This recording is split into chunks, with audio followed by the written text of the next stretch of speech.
Doctors blame the national whooping cough outbreak on parents who don't get their kids immunized. They say that's the case here in New Mexico, too.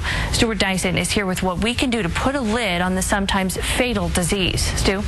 Danielle, 2 little children dead so far in our state. A 2-month-old baby girl in San Miguel County and a 4-year-old boy in Bernalillo County. Almost 700 cases statewide, and just about all of them would have been easy to prevent.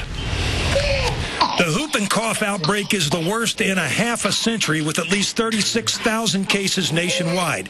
It's mainly little kids you have to worry about, and the chief symptom is that classic whooping, hacking, coughing fit that seems like it just won't stop. Your job, get that kid to the doctor fast.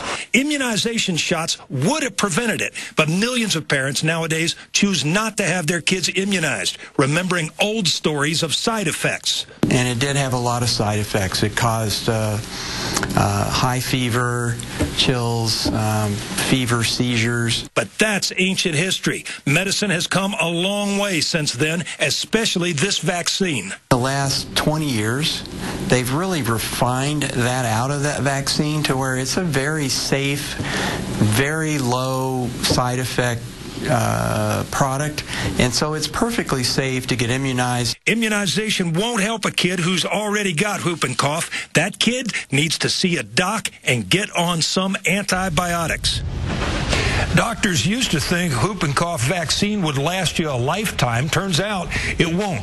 Grown-ups who are around babies and little kids should get a booster. Back to you, Danielle. Thanks, Stu.